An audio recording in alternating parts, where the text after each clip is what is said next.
Mic check. Mic check. Mic check. Are we on? Are we on?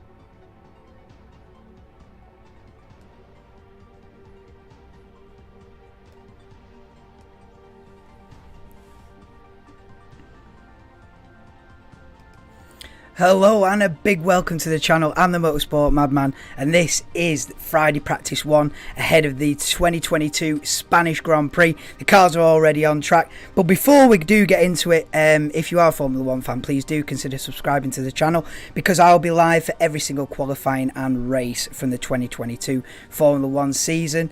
And if you want to show your support to the channel, please do hit the like button because that'll help me get noticed by YouTube and really help me get this channel growing.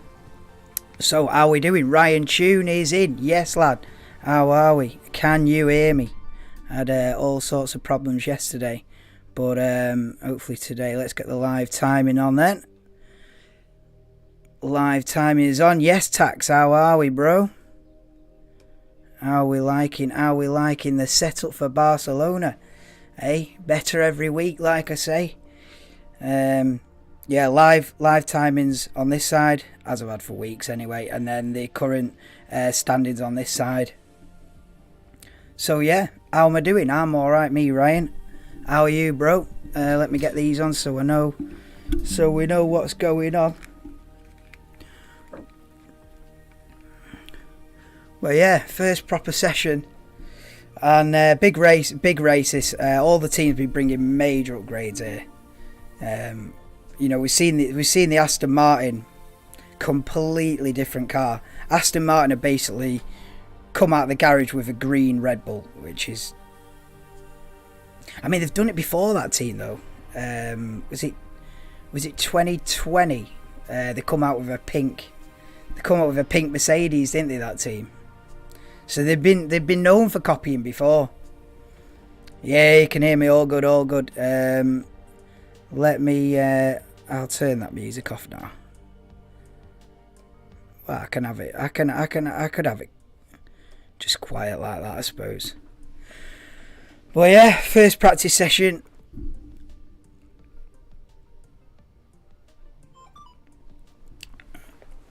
And don't get it twisted. This is a massive race for Mercedes. This is make or break. If Miami wasn't make or break for Mercedes, this definitely is. It's like a bit hot in it. Let's take this off. This is 1,000,000% make or break for Mercedes. If it doesn't work, round here, mate, you got to concentrate on next year. Yes, Cara, how are we doing? Share on them. Yeah, but it's football fans, Cara. So I won't. That's why I never advertise on there because they're not. No one's bothered about Formula 1 there. That's why I don't share that I'm live on that Discord because it's football. It's what you got to remember is it's a football fans Discord. And you might get one or two people that are bothered, but people won't want to be bothered with it. So I won't bother. I won't bother.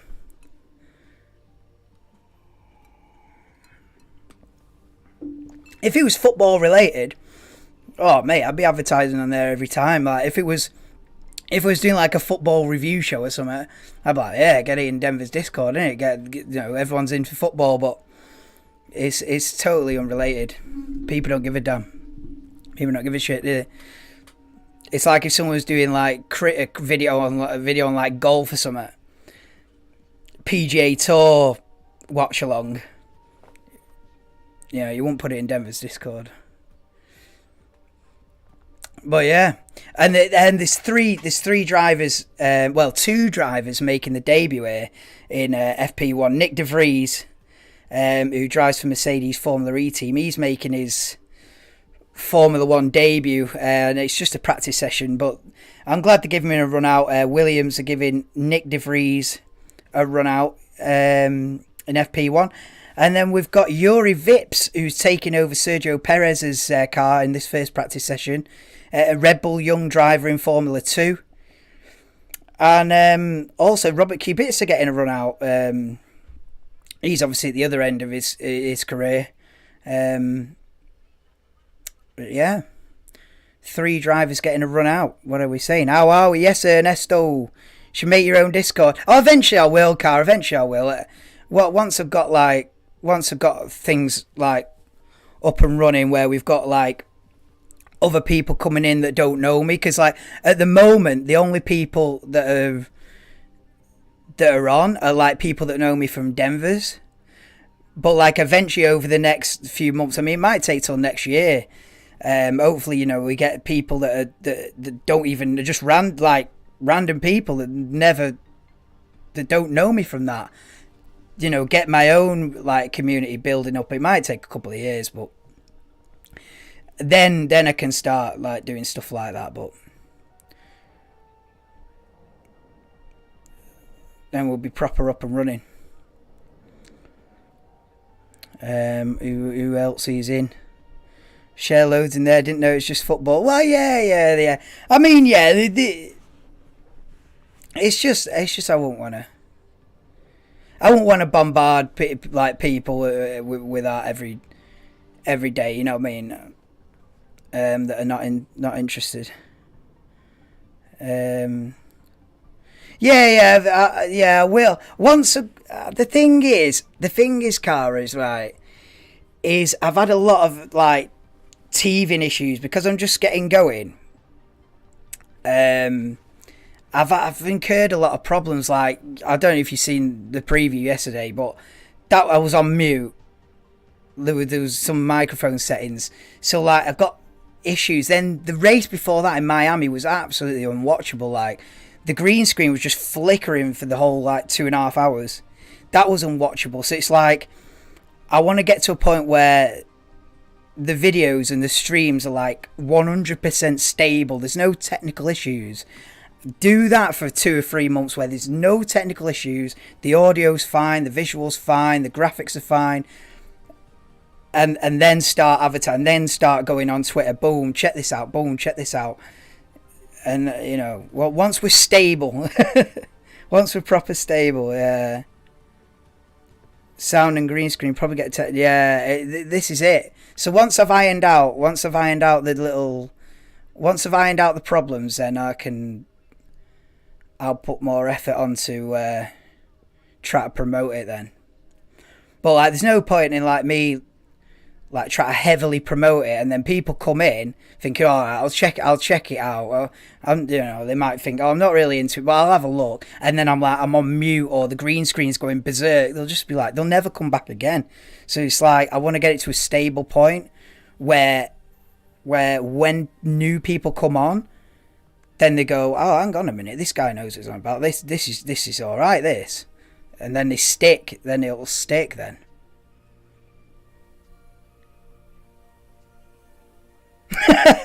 The amount of times to start streams on me. Hey, do you know what's happened, Jordan? Yeah, how are we doing, Farhan, as well? Welcome in, Farhan. Yeah, but Jordan, you know his first impressions, man.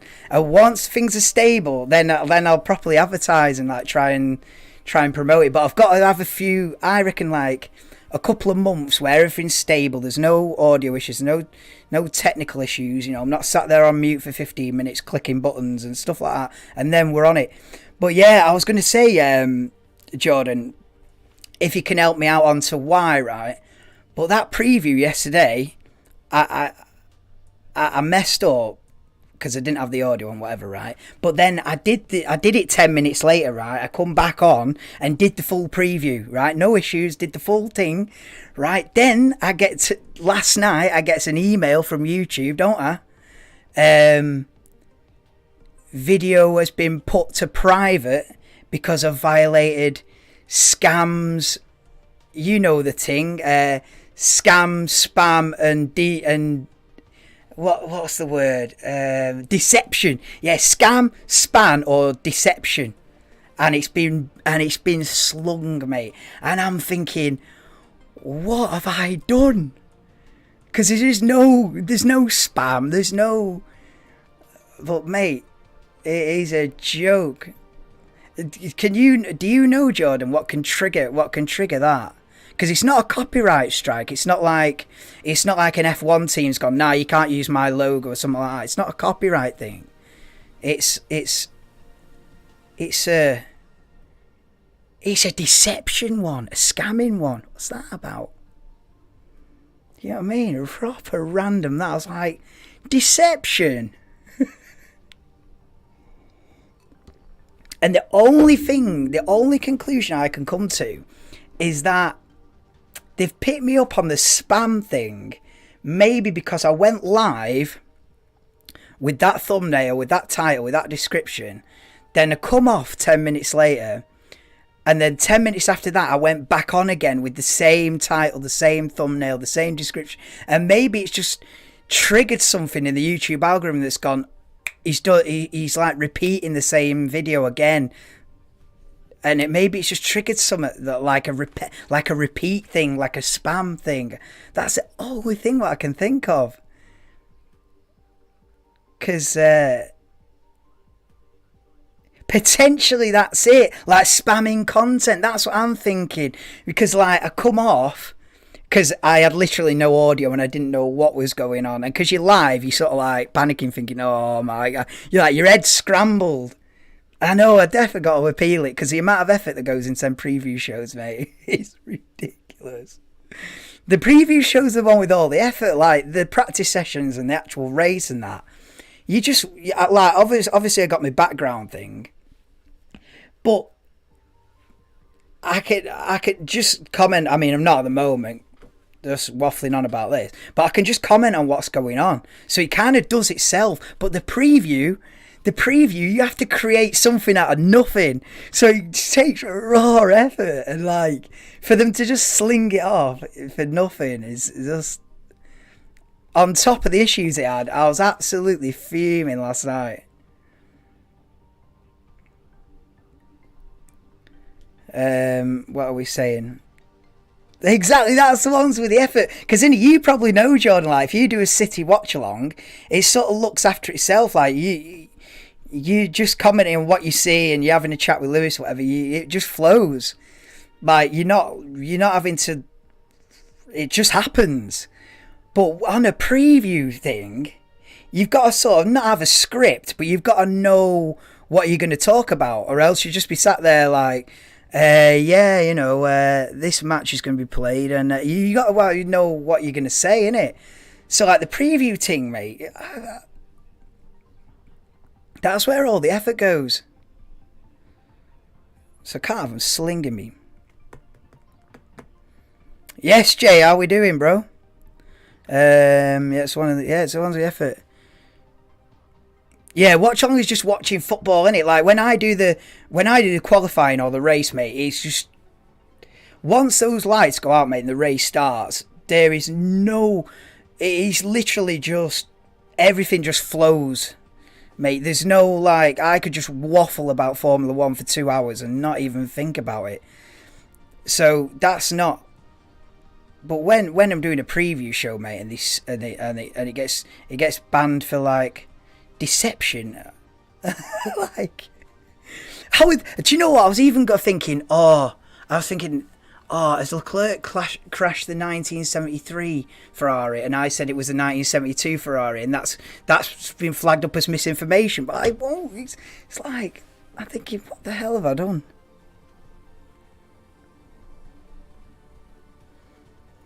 But anyway, back to the practice session. They've gone to an ad break now, but.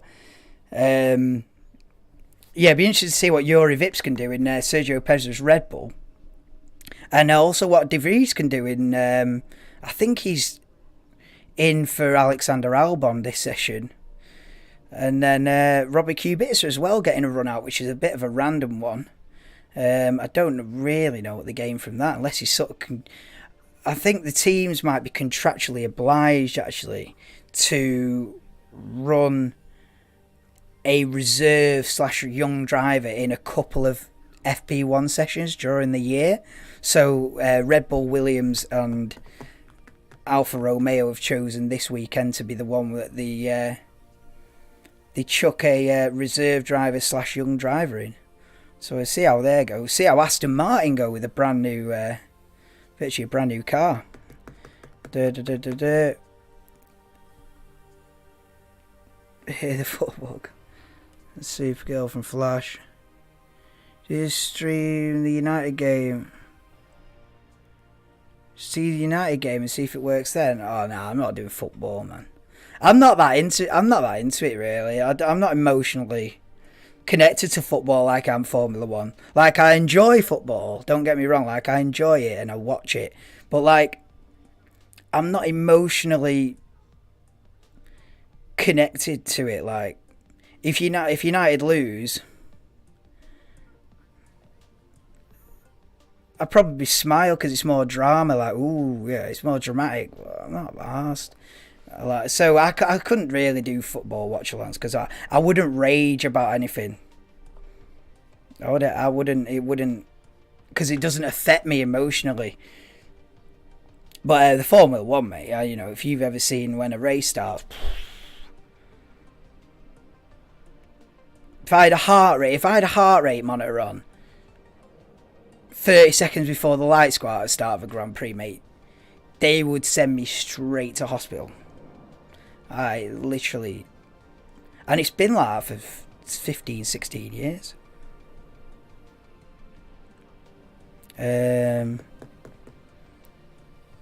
What's the Mercedes situation? Yeah, brand new floor for Mercedes. But do you know what? They're saying that if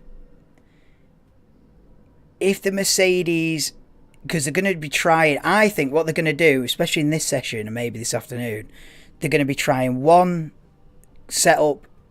This is just an educated guess. I think they're going to be trying one setup on Lewis's and one setup on George's car, and they might be trying vastly different parts, different front wings, rear wings.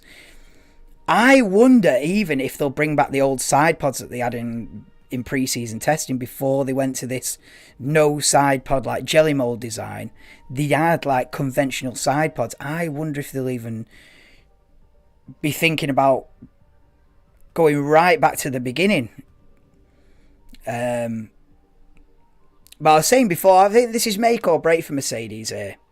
I think if Mercedes are way off the pace here, let's say they're a second off the pace and they finish 7th and 8th, they'll probably look to 23. They'll probably start looking to 23.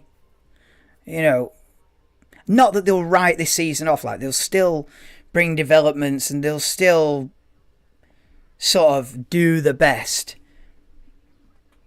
But I think, you know, the staff back in the factory and that will be told, listen, let's start looking at the 2023 concept. You know what I mean? Because they're just out of it. Kubica are starting a flying lap then for Alfa Romeo. Straight off the bat, Verstappen's looking quick, 6/10 quicker than Leclerc. Ricardo third at the minute then. Have we got, hang on, they're not updated. No, they hang on. So I've got to have that tab open. Let me, there we go. There we go, live timing. Yeah, Mercedes got big changes. Most of the teams have got big changes. Alfa Romeo bringing new front wing, new rear wing. But I think Aston Martin is definitely the most visually different. They virtually bought a Red Bull floor and the Red Bull side pods, which is a mad. Now their argument is we were developing these side pods before we saw the Red Bull. That's their defense is we were working on this concept before Red Bull came out with it. They're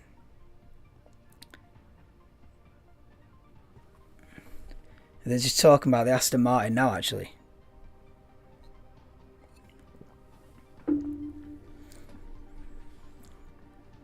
But that team's been subject to it before. They come out in 2020.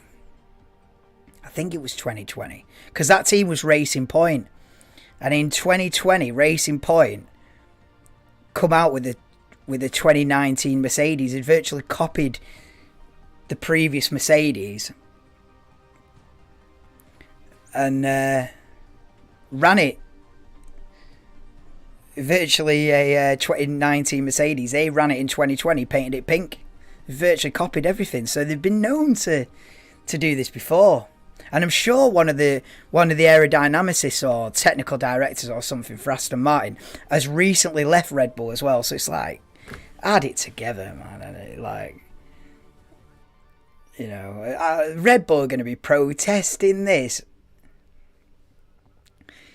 They'll already be protesting this. Yeah, it was, Gav. Yeah, it was the pink Mercedes they called it. Well, now they're calling this the green Red Bull now. And it's the same team. They've just been bought out by Aston Martin. It's the same team that did the pink Mercedes have now arrived in Spain. And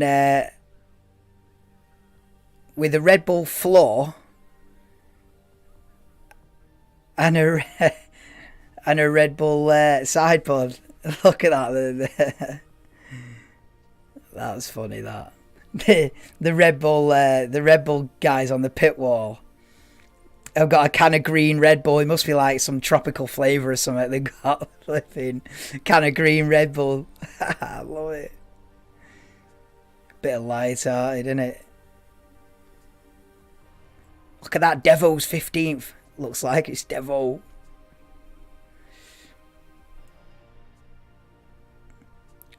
Leclerc already looking. Verstappen already looking quick. Hey, there's no ads on a service you have to pay for. Oh, there's ads on a service you have to pay for. What's that on, Tax? On your F1 coverage, is it? Or what?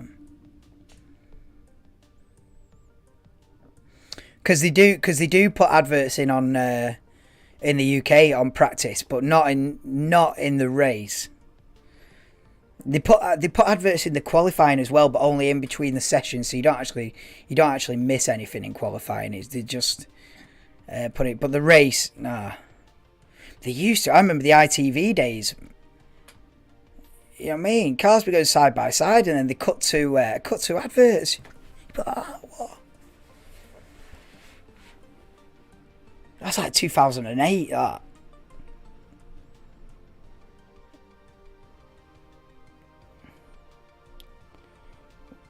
What car's Hamilton in today? Same one he's always in. I don't know what you mean.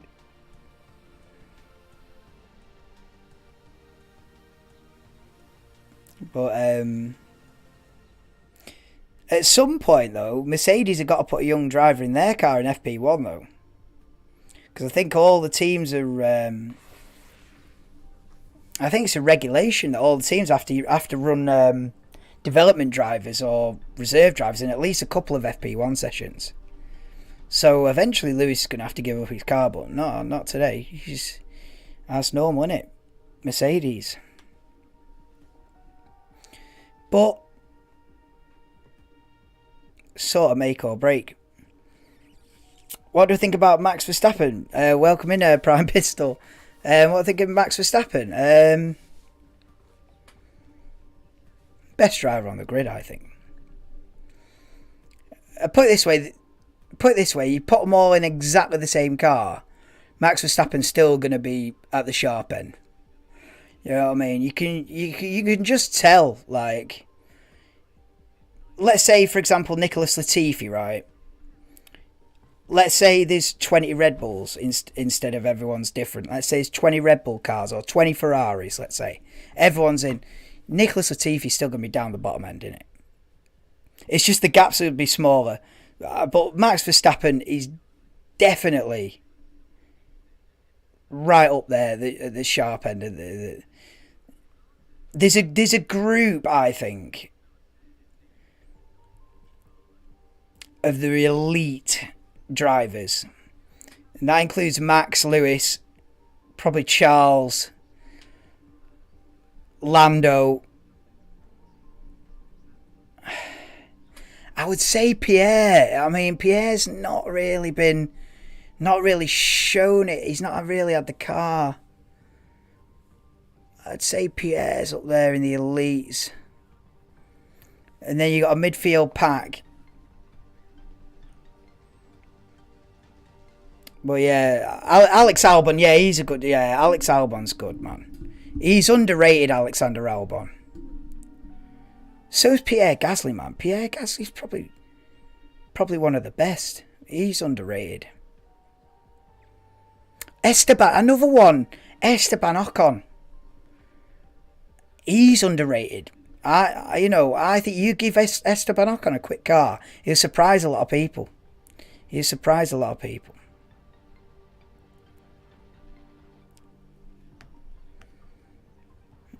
Yeah, do it.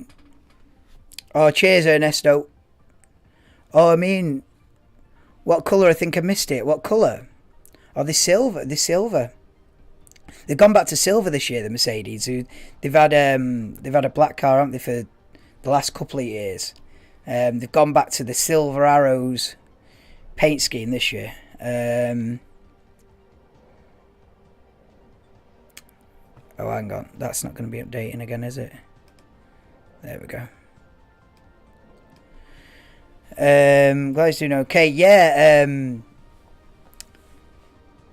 I'm happy that Alex Albon settled in at Williams really well. He got a point in Australia, and then a couple of points last time out in Miami. So big up Alexander Albon. Alexander Albon's probably the driver that's the most relatable, I think. He's the most down to earth. Like, he just seems like an ordinary guy, Alex Albon, and that's really like warming. Like, it's really like he just seems like he's just an ordinary young guy, like proper humble. And because some of them are just, at this point, some of them are just celebrities, aren't they? But no, Alexander Albon, man, he's just a normal guy, innit? So he's really relatable.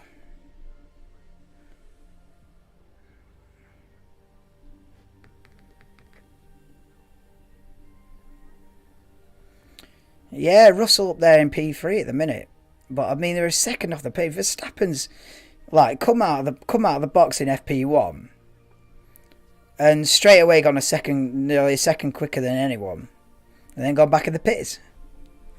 No, not bad, is it? Not bad going. But where is this? Yeah, you see, Yuri Vips needs a lap. 7.8 seconds off the pace. He's not had a proper lap yet. Here he is. Very happy, Rob. Oh, this is it. I was fuming yesterday, Brownie, because the thing was there's a lot more effort that goes into the preview shows than there is just like watching Formula One and commentating on it. Is kind of easy, like it just flows, like the qualifying the race and that, it kind of just flows. But the preview show and all the like the different segments you have and all the scenes and all, like I literally have like 6 or 7 scenes, all the graphics, like it's I'm working on that on and off for like a week, on and a couple of hours here and there for like a week to do that preview show. So then to come on, to go live for it and be on mute for 20 minutes I was fuming. Absolutely fuming. I felt like throwing the laptop out the window and never going live again in my life. I was like, I'm not having this. Because the amount of effort for the payback is ridiculous, to tell you the truth. The amount of effort for the preview show for what you get back, mate, is ridiculous. But We'll see. That's why I was fuming. But yeah, I'm happier today. You got to move on, don't you? Well, yeah, welcome in, Brownie. What's your favourite race this season? Canada and Brazil. Yeah, Canada and Brazil are definitely good ones. Both of them would be my top 5. But my favourite Grand Prix. Do you know? I would say my favourite Grand Prix is always the first one of the season. Like if I was to pick a Grand Prix to go to, I'd always go to the first one of the season because it's kind of an unknown. I don't know. It's like the first chapter of the story, innit? So I'd love to go to whatever's the first race. These days it's Bahrain. That it used to be Australia. That was the dream, to go to round 1 Australia. Australia's not round 1 anymore, but but in terms of the best race, so I'd always so to answer it, I'd always want to go to round 1. That'd be my thing. And then, but other than that, the Italian Grand Prix at Monza as always looks absolutely buzzing. Italian Grand Prix at Monza would be an experience. Also Spa in Belgium. New grandstand at Radion. I nearly said Eau Rouge, but new grandstand there at the top of the hill. At Spa-Francorchamps, that'd be an experience. But my favourite race is always the first race, I think, yeah. Alright, Anto. Monaco.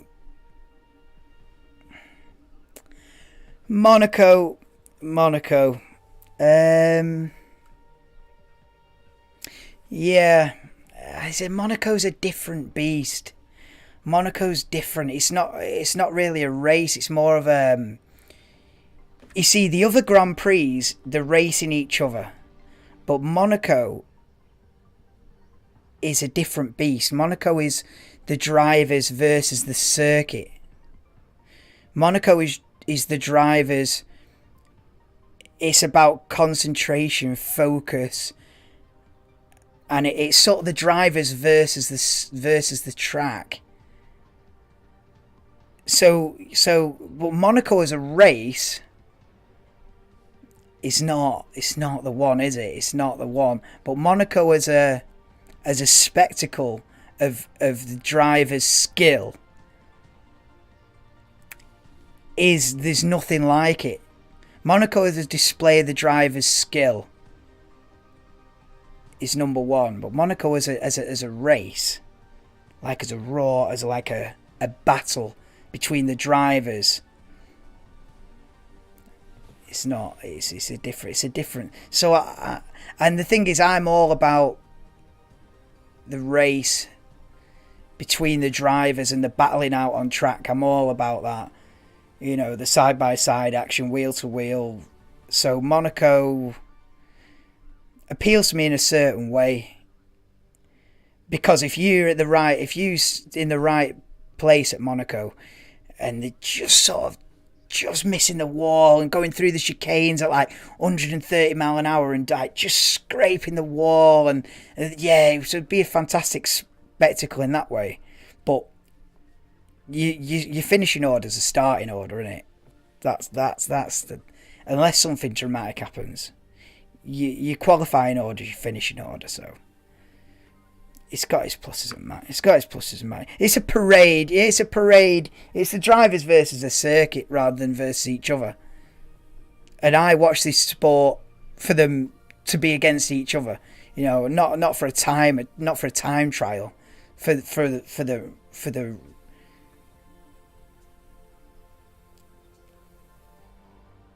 the driver versus driver aspects of it.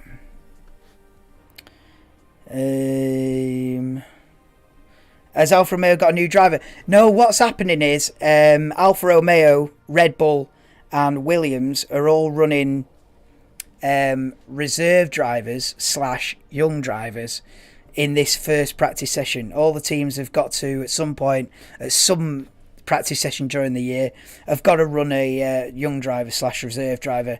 So those 3 teams have decided to do that. So you've got in Yuri Vips taking over Sergio Perez's Red Bull, Nick De Vries taking over Alexander Albon's Williams, and Robert Kubica, you picked up on, taking over from Zhou Guanyu. But it's just for this first practice session. It's when it comes to FP2 later on this afternoon, Zhou will be back in the Alfa Romeo, Albon will be back in his Williams, and Perez will be back in his Red Bull. All back to normal. But it's good because it gives them a run out, especially for the young guys.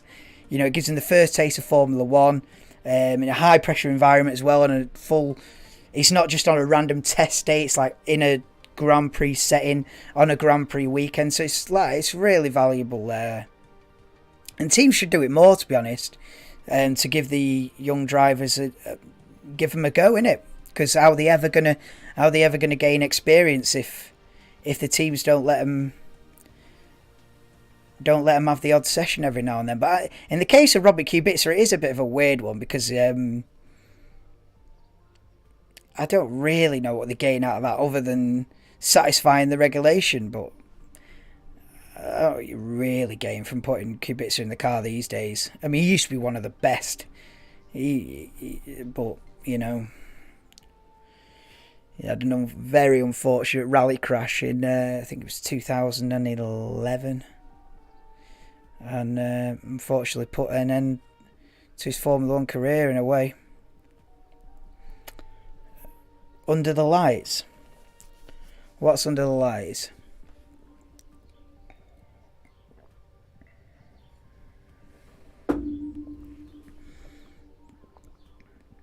SG under the lights. What, Singapore under the lights is that? Yeah, do you know they've not been to Singapore for a few years, have they, with COVID and that? But I think they go back to Singapore in September this year, actually. Probably, I think Japan as well. Japan and Singapore, we've not been there since 2019. But yeah, going back to the action then, Leclerc and Sainz have gone quickest now. Everyone's on the soft tyres now. 22 minutes to go in the session. And Ferrari has stepped up the game. Mercedes also up there in 4th and 5th. McLaren 6th and 7th. So this is a bit more representative now. And Ferrari have stepped up. Come on, let's see Vips do a lap. I want to see... He's not done a representative lap yet. Yuri Vips. Estonian. I didn't know Yuri Vips was Estonian. He would probably be, if he got to Formula 1, he'd probably be the first ever Estonian F1 driver, I would say. Certainly not in the last 15, 20 years.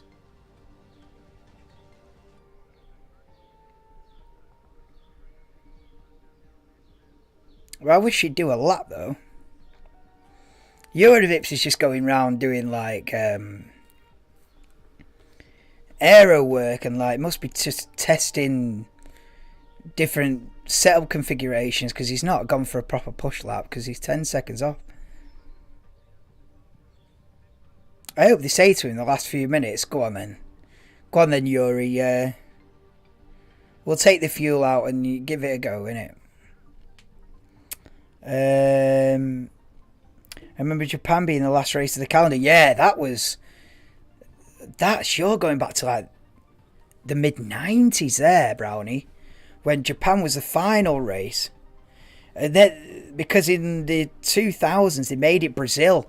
Brazil was the last race when I started watching properly. Brazil was always the finale, and that threw up some mad finales. But yeah, before that it was Japan, wasn't it? Like in the Senna versus Prost. It used to kick off in Japan. It used to be crashing into each other on purpose in Japan. You know what I mean? Yeah, it used to kick off big style. Yeah, they've not been to Japan for a few years as well. But they'll be back there in October. What else? No German Grand Prix. I know. That's a shocker. That no German Grand Prix is a shocker because they've got good circuits. I like Hockenheimring, to be honest. I probably prefer that to Nürburgring. I just like that at Hockenheim. But I don't know. I don't know if it's like a financial thing. But they always get a load of fans there. I remember like German Grand Prix. Like, I don't think they've been there since like. It was when Mercedes painted the front of the car white. That was the last German Grand Prix, I think. It's at 19. 19. I think.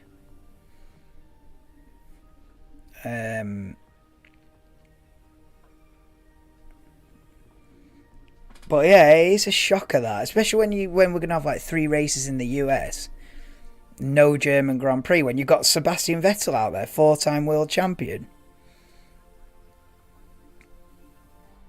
Yo, makes no sense.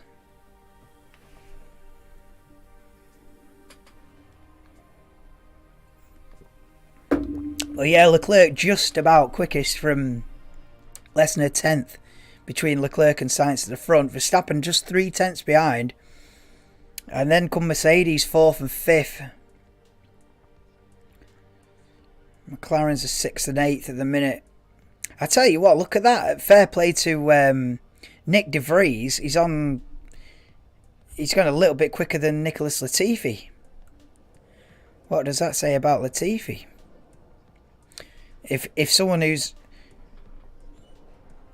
I don't know if he might have driven in a young driver test or something, but I was going to say, for someone who's never driven a Formula 1 car before to jump in and go quicker than you, and you've been doing this for 3.5 years, not a good sign, is it? But probably Nick De Vries has probably done a few young driver tests and stuff in Abu Dhabi, so it's probably not the first time he's ever driven an F1 car. But I was looking before the session started. Nick De Vries is not a young driver, man. He's 27. Nick De Vries should have had his chance like 3 years ago. He I don't know if he was F2 champion, but he was definitely an F2 race winner. He might have been champion 3-4 years ago, Nick De Vries, and at that point he should have got his opportunity when he was. But there's some F2 champions and some really competitive guys in F2 that never get a chance in Formula 1, and they have to just look for. They have to either go to America and go to IndyCar, go into sports cars, and they never. One that missed out that never should have missed out was a guy, a Dutch guy. I think he's Dutch, called Robin Friends. It's spelled in a weird way. It's like FRIJNS. And he had tests for Formula 1 teams and never got a breakthrough. Never got his breakthrough, man. And he was massively talented, Robin Friends. And then he's won in everything he's competed in. He's gone sports cars, won. He's always been rapid. So, and then you get other drivers that come straight in. They just come straight in. I think Verstappen went straight from F3 to F1. Just a rapid ascension straight in. And the other drivers, you spend an entire career in Formula 2. Or go to America and stuff.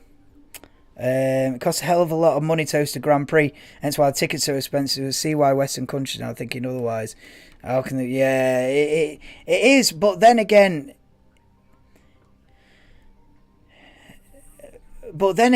this country's queuing up. This country's queuing up because it is good. It is a good. It is a massive PR machine having a Grand Prix. There's more positives than there is negatives. About having a Grand Prix in your country is massively beneficial. for tourism, for, you know, puts your country on the map, puts for a lot of places. You know, it gives you a weekend in the sun with all eyes on you.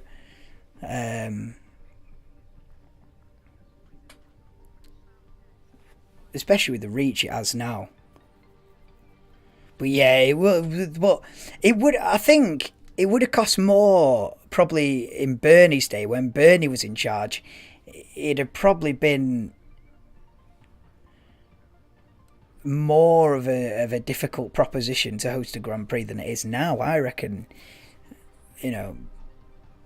But it's still, yeah, it's still a massive cost. And also, your circuit's got to be grade 1 as well. This is something I was saying to someone else, that some of these circuits are not grade 1 circuits, and to host a Grand Prix, you've got to have top-notch facilities, you've got to have top-notch safety, like all the barriers, you've got to have like Tech Pro barriers, you've got to have all the grandstands for certain capacity, you've got to have the garages have got to be a certain width, and your pit lane, and everything's got to be absolutely top-notch. And some circuits, well, let's face it, most of the circuits in the world don't qualify for to be grade 1. So, you know, you've got to spend tens of millions potentially to get a circuit up to that standard. And maybe a lot of countries think we'll just have the motorbike racing, we'll just have MotoGP, and we'll do the sports car racing, and we don't have to upgrade anything. We can. But it is a shame that Germany's not on the calendar. I went to 2009 British Race of the Year, but won the title in the Brawn. Yeah, but he didn't win the 2009 British Grand Prix. Button never won the British Grand Prix. I think I'm right in saying Button never stood on the podium at the British Grand Prix. I don't think. But that was a mega year. Who would have won the 2009 British Grand Prix was probably, without you telling me, we're thinking 09, not Ferrari, not McLaren. It's either Red Bull, I'd say Vettel.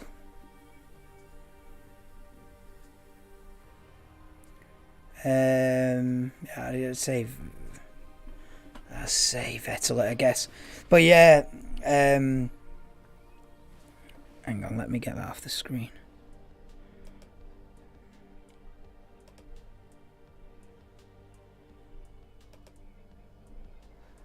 There we go.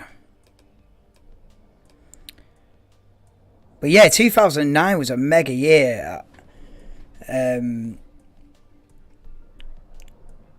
One-hit wonder for Brawn GP. What a story that was, Brawn GP. But the thing is, back in them days, I was a serious Hamilton fan. These days I'm like really neutral. I'm not biased towards any driver these days. But back then, in them days, 2007, 8, 9, 10. Back in them days, I was a massive Hamilton fan.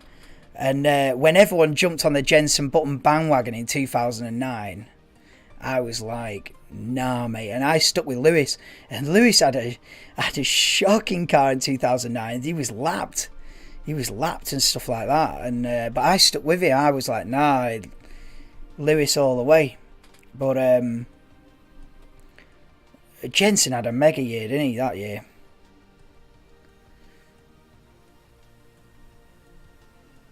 It was Vettel, yeah. I went to the 2011 British Grand Prix, and Alonso won it for Ferrari, I think. Yeah, Alonso won it for Ferrari. That's the first race I've ever went to, that 2011 British Grand Prix. And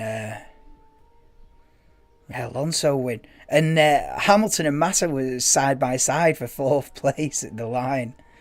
Which was pretty dramatic.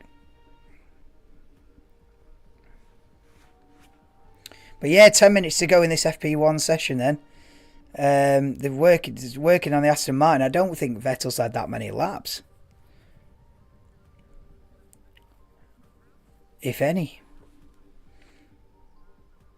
Oh yeah, when the British Grand Prix was going to move to Donington, that was what a shambles that was. Yeah, they started working on Donington, didn't they? And then they come up with all the concept images, haven't they? British Grand Prix at Donington, but forget it. And then because I think Silverstone didn't want to sign the contract or whatever, but in the end, they did a bit of negotiating, and Silverstone signed up for like 17 years or something. So they saved that. That was put in the bin, that Donington idea. But there was a Grand Prix at Donington. Now I'll be buggered if to give you the year, but I'd guess like a 1991. Somewhere around there was a Grand Prix at Donington. It was the European Grand Prix, and Ayrton Senna absolutely stormed the field for McLaren. In the wet at Donington. I guess I'd say 91, but it could be anywhere from 88 to 92. Somewhere around there. And they did do a Grand Prix at Donington, but not these days.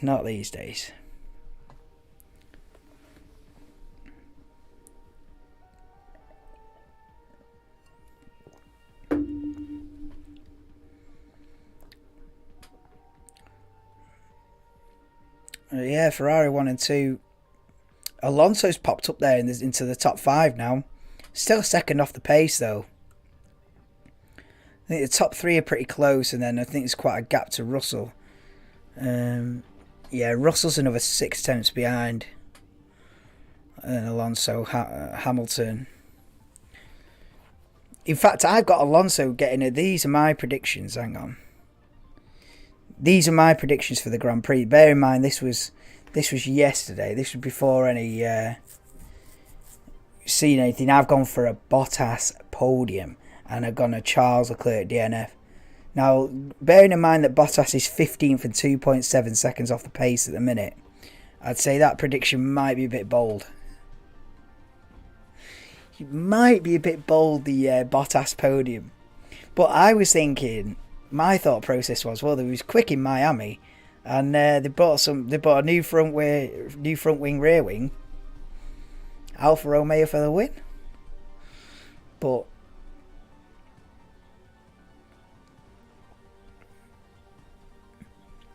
did I just see a stat then on screen that said Daniel Ricciardo is about to become the most experienced Australian driver ever? Suppose it's right, isn't it? The only other Australian driver that I've ever heard of is Alan Jones. He was world champion in 1980, I think, Alan Jones. I think. I might be wrong. Perez pole, yeah. Yeah, not a bad shout. What have I put? I've put a science poll and a science poll and I put it's kind of more from the heart than from the head, but I've gone for a science home victory to win his first Grand Prix, and for it to be his home race would be scenes. I'd love to see that. So it's kind of more of a prediction from the heart than from the head. Yeah, science for the win. I've gone Alonso top 5, which is a bit bold, but they're looking all right. Those top 5 at the minute, isn't he, in FP1? Stop the count. Vettel pops up into 15th then. It might look like a Red Bull, but I don't think it's got Red Bull pace, that Aston Martin. Oh yeah, Mark Webber, I'm an idiot. Mark Webber, he probably... In fact, this is probably what that stat was. I missed it. Mark Webber, I'm an idiot. What that stat probably was Daniel Ricciardo will have more race starts than Mark Webber. Either this weekend or something like that. Yeah, Mark Webber. Mind you, he had quite a long career, didn't he, Webber? What do you think? Was he from like 2001 to 2013? I think, yeah. Or was it 12, 13? 2001, 2013. So he had a good 12 years. 11, 12 years. When did Daniel Ricciardo...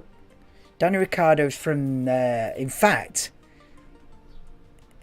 when I went to the 2011 British Grand Prix, it was Daniel Ricciardo's debut.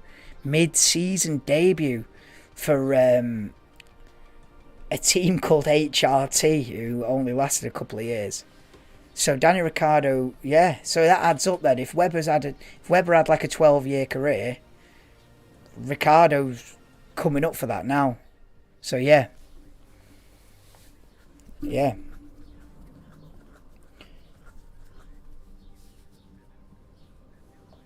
Yeah, it'd be 11, 12 years. So it's surprising that Ricciardo's been in F1 for like 12 years. 11 years. He should have had more. He should have had more to show for that by now. Look at this helmet cam then from Fernando Alonso round turn 3. He's not on a flying lap, I don't think, is he?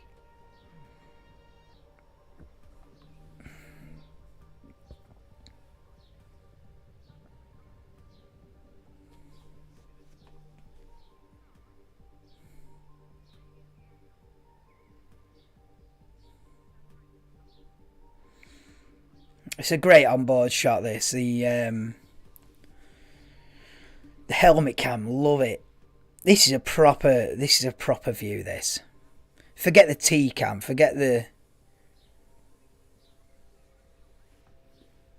This is a real driver's view. Into turn 10 then, it's been reshaped. Used to be a really sharp hairpin, that. Now it's more of a sweeping third gear corner, but it used to be. Then they've still got this chicane. This chicane at the end of the lap here, they should get rid of it. They should go back to the old layout where you've got 2 quick right-handers at the end of the lap. It was a much better layout.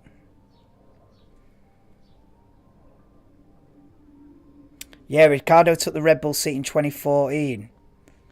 Yeah, that's right. I think, yeah. But yeah, but Ricciardo started off in HRT and then went to Toro Rosso, which is now AlphaTauri. We went to Toro Rosso 2-3 years there, and then 2014 Red Bull. Yeah, that's right. Did 1 season with Vettel at Red Bull, and then Vettel went to Ferrari. That's right.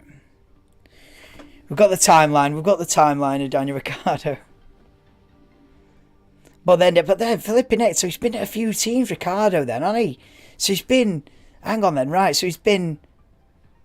I reckon he's been at 5 teams then, Ricciardo, because he was at HRT, then Toro Rosso, then Red Bull, then Renault,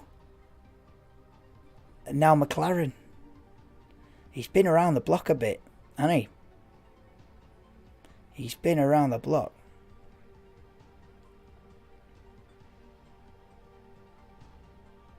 Whereas Lewis in 17 years has only been at 2 teams.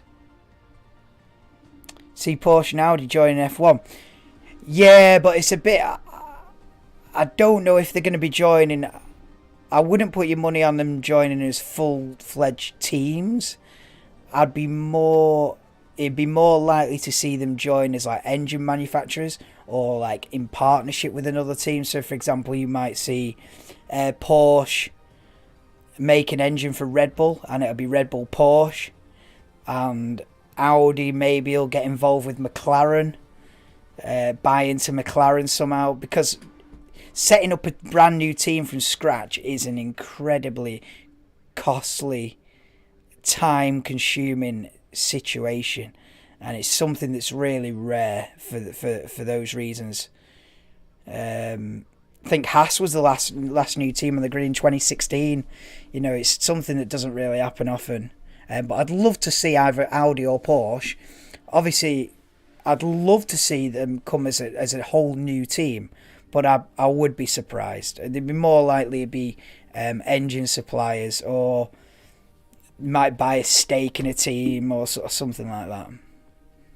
Or they might even buy an existing team. You might even get Audi try to buy Sauber, I say Sauber. I mean, when I say Sauber, I mean Alfa Romeo. You might see Audi try to buy Alfa Romeo, something like that, rather than start from scratch. I would say, but I'd love it. I'd love it if they did start from scratch. But more likely, a new team will be Andretti. Now they're looking at making a new team. He's American. They're big in NASCAR, aren't they, and stuff like that. Andretti, he was world champion, and Mario Andretti. If they enter a full team, yeah, well up for that. Anyway, that's FP1 done. Managed to waffle on. Not really talked about the session. Just been having a chat with Gav. So, but there wasn't much going on, to be fair. Ferrari 1-2 in FP1, then Verstappen third. Both Mercedes in the top 6, not looking bad at all. Alonso top 5. Both McLarens in the top 10. Both Alpha Tauris in the top 10. Decent. Vips, I don't think Vips got a proper lap together.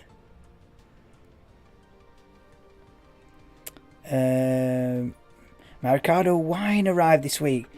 So I'll have the rest of it on races to celebrate his record. Yeah.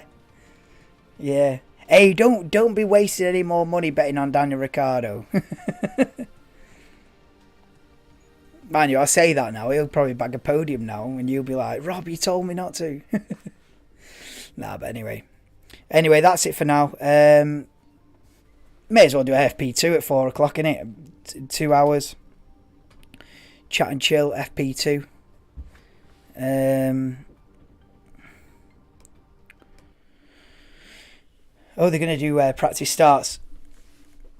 Right, but catch you all in a couple of hours then for FP2 watch along. And I will see you then. Peace out, guys.